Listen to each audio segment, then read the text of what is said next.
مسلمان ہے ایک یوں کر کے نماز پڑھ رہا ہے اور سینے پہ ہاتھ باندھے کھڑا ہے، اور مسلمان ہے اور ایک یوں کانوں کو ہاتھ لگا کے ناف کے نیچے ہاتھ باندھ کے کھڑا ہے۔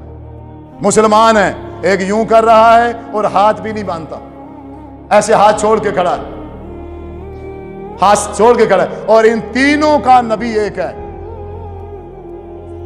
تینوں ایک نبی کے کلمہ پڑھتے ہیں، حضرت محمد صلی اللہ علیہ وسلم۔ کس کو پاگل بنایا جا رہا ہے؟ افسوس ہے آپ پر، افسوس ہے، قسم سے آپ پر افسوس ہے۔ آپ بے وقوف بننے کے لیے تیار بیٹھے، میں کوئی مولوی آئے اور آپ کو بے وقوف بنا، جی لبیک ہم حاضر ہیں جی۔ اتنی عقل نہیں ہے، نبی ایک ہے، رسول ایک ہے، طریقے کیسے تین ہو گئے؟ اچھا پھر دعویٰ ہے ہر فرقے کا، ہر گروہ کا یہ دعویٰ ہے کہ نبی بھی خاتم النبیین ہے، اس کے بعد اور دوسرا نبی بھی، تو دوسرا طریقہ کہاں سے آ گیا پھر؟ اگر دوسرا نبی نہیں ہے طریقہ کہاں سے آیا دوسرا؟ پھر جب تیسرا نبی نہیں ہے تو تیسرا طریقہ کہاں سے آ گیا پھر؟ نبی ایک ہے اور اسی پر مہر لگا دی گئی ہے کہ آپ کے بعد اب کوئی نبی نہیں ہے۔ جو طریقہ نماز کا، روزے کا، حج کا اللہ کے رسول آج سے 1450 سال سکھا کے گئے ہیں، وہی طریقہ رہے گا یا بدل جائے گا بعد میں؟ نبی بدلے گا تو طریقہ بدلے گا، یا بغیر نبی کے طریقہ بدل گیا ہے اور آپ بدلا کے کھڑے ہو؟ یہ اتنی سی بات سمجھ نہیں آتی؟ کبھی بھی آپ میں سے میرے کسی بزرگ نے، نوجوان نے اس بات کی ریسرچ نہیں کی، اس بات کی طرف سوچا نہیں ہے، اس بات کو چیک ہی نہیں کیا۔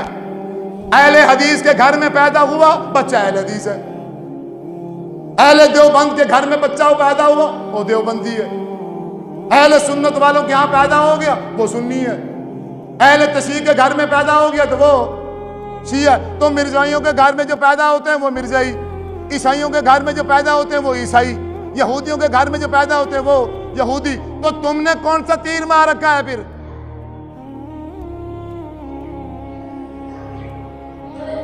یہ عقل کس لیے ہے؟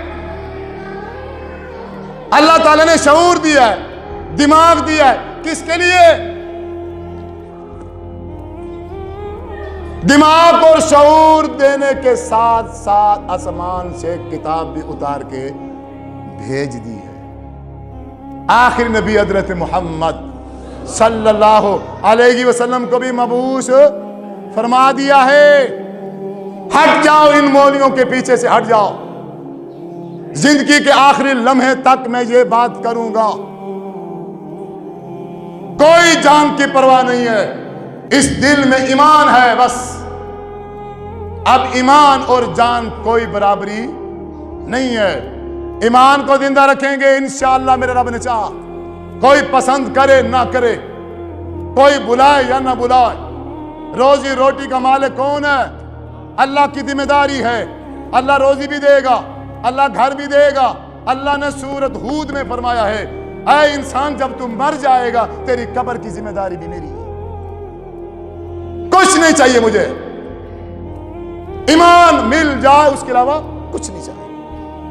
بے ایمان ہو گئے ہیں یہ مولوی، اس مولوی نے دین کا نقشہ تبدیل کیا ہے، اور آپ کی سستی کی وجہ سے، آپ کے سوال نہ کرنے کی وجہ سے، پوچھ تاچھ نہ کرنے کی وجہ سے، آپ نے کبھی پوچھا نہیں ہے کسی سے، کبھی بھی کسی امام کو کھڑے ہو کے آپ میں سے شاید اگر میں دعویٰ کروں تو ایک بندہ بھی بھری مجلس میں کھڑا نہیں ہو سکتا کہ یہ کہہ دے کہ میں نے فلاں امام کو کہا ہے کہ آپ کھڑے ہو کے ذرا مجھے بتائیے، نماز پڑھ کے دکھائیے کہ اللہ کے رسول صلی اللہ علیہ وسلم نے نماز کس طریقے سے پڑھی ہے۔ آپ کھڑے ہو کے مجھے پڑھ کے دکھائیے اور حدیث کھول کے دکھائیے۔ ہے اس پوری مجلس میں، پوری مسجد میں کوئی ایک بندہ ہے کہ جس نے کسی امام کو ایسے کھڑا کیا ہو اور اس سے طریقہ سیکھا ہو اور ساتھ میں کہا ہو یہ جس طریقے پہ تم پڑھ رہے ہو یہ حدیث کی کس کتاب میں لکھا ہوا ہے، ساتھ وہ بھی دکھاؤ؟ ہے مسجد میں کوئی ایک بندہ ہے؟